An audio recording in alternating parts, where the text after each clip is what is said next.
Assalamualaikum warahmatullahi wabarakatuh. Good afternoon, ladies and gentlemen. My name is Dinda. I am currently a graduate student in Agricultural Economic, Faculty of Agriculture, Universitas Gadjah Mada. Now I'm about to present our paper, which aims to understand the palm oil smallholders' characteristics and their compliance towards ISPO. It's a case study in North Sumatra, Indonesia. Now here's the outline.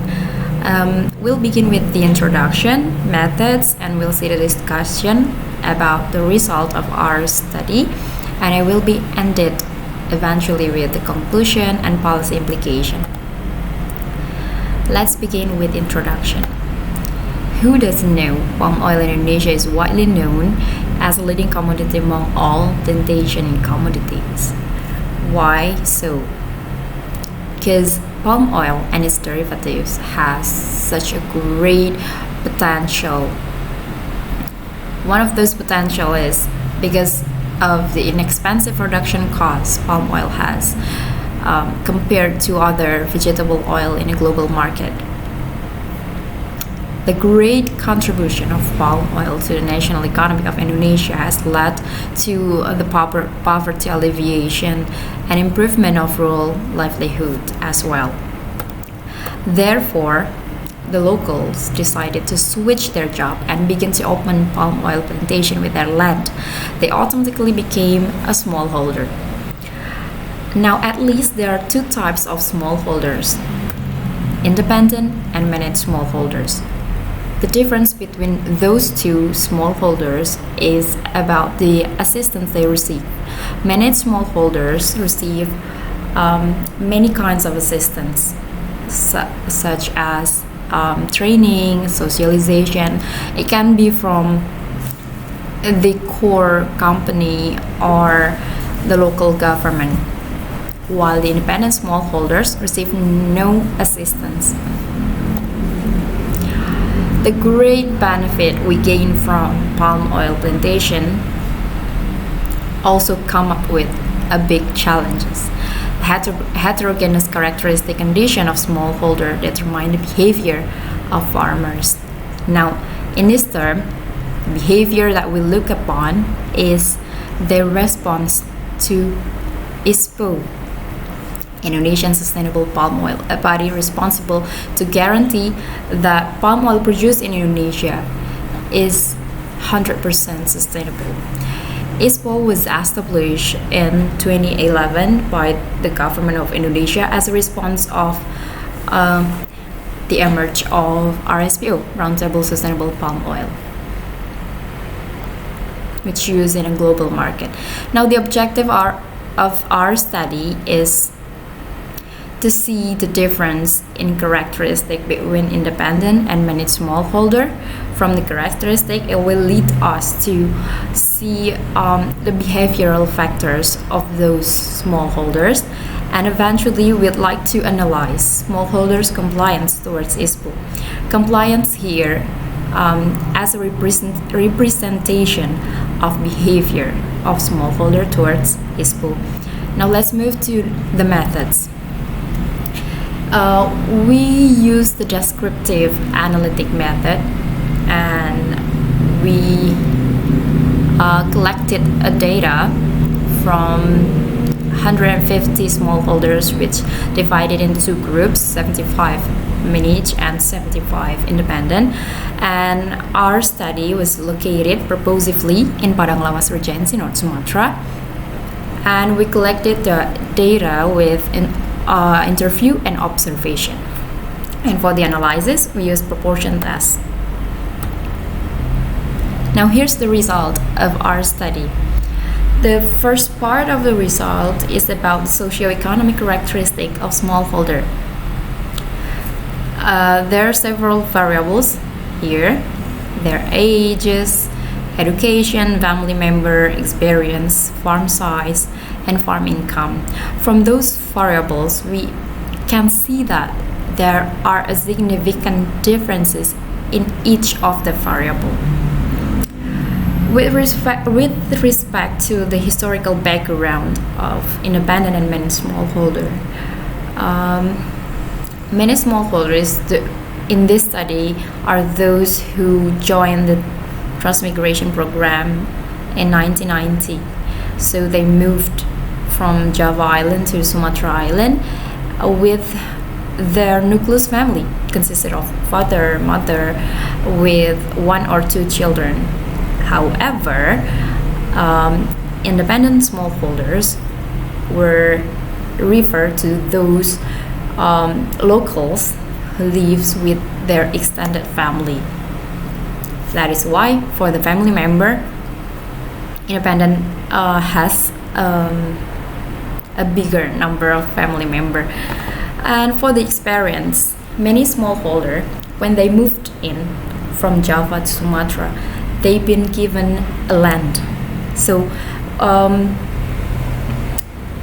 they start their job from 1990 as a smallholder, but for the independent smallholder, in many cases, independent smallholder who selected as a respondent in this study are those young farmers who decided to switch their land from rubber field to palm oil field, and they start their palm oil plantation recently. For farm income here, what I want to highlight is that farm income of independent farmer is bigger from managed farmer. How come? Because independent farmer here who are selected to be our respondents in this study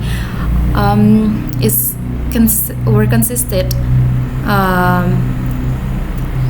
not only majority, not only all of them from the small scale, but also there are medium and large scale of smallholders.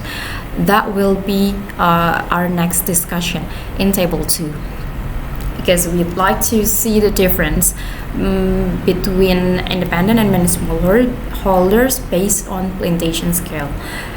In this table 2, we can see that if we compare apple to apple, small scale smallholders from managed and independent, we can see that the income of small scale managed smallholders compared to small scale independent smallholders, the managed one is bigger. Why? Because managed smallholders, as what I've explained earlier, they receive so many assistance, they receive so many support from the core company and the local government. They even use the high quality seed distributed by the government in 1990 when they've just moved in to the land of Padang Lawas Regency. But for the independent small scale producer, they only use seed that is the most convenient for them, the cheap one. So it will influence the productivity of their crops. And here's the second part of our result. It's about behavioral factors. Here we use the theory of plant behavior discovered by Azen and Fishman, saying that when people want to perform an act, they inclined to consider several considerations, and those considerations are ability to perform, or we commonly known as perceived behavioral control, their social norm, the views of people around them about a certain act, and the attitude that will influence their intention and their behavior. From this figure 1, we can see that the majority of many smallholders have high score with each of the factors of behavior, as opposed to the independent smallholders. Now we talk about the compliance. Compliance here represent the behavior of smallholders in Padang Lawas. We don't expect to hide. We know that every respondent that we interviewed in this study have not certified by ISPO, but they actually, surprisingly, they have complied to several factors or several indicators of ISPO without knowing that it is actually an indicator to be certified by ISPO. Now, from this equation, we got a value of Z statistic, which actually bigger than Z double, so we can take the conclusion of that equation or proportion test that less than and equal 50% of smallholders have good compliance towards sustainable indicators of ISPO. Now, if we see the compliance of smallholders towards each of the indicators of ISPO, here's the indicator. What I want to highlight is this.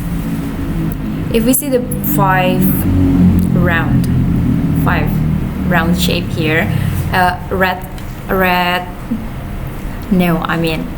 shape of here, we got the lowest indicators that the lowest score of indicator that has complied by smallholders, and those are about documentation. So we can conclude that smallholders in Padang Lawas have lacking skills in documentation, which obviously they need to be trained. They need socialization from the local government, from the extension officer, to enhance their skills, obviously. And for the high score they obtain belong to the indicator of pest controlling. Actually, this is quite interesting because they have followed the integrated pest management principle, because they are limited in capital, because they can't afford pesticide, they can't afford fertilizer, chemical, so they just decided to do it in mechanism. They do it manually. Now, if we compare compliance between independent and managed smallholders, I believe you do expect the same with me, that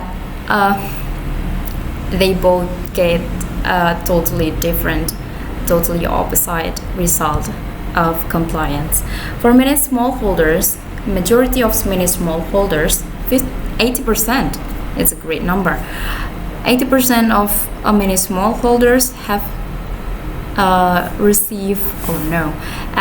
have a high score in compliance of indicators of ISPO, but the independent is the opposite.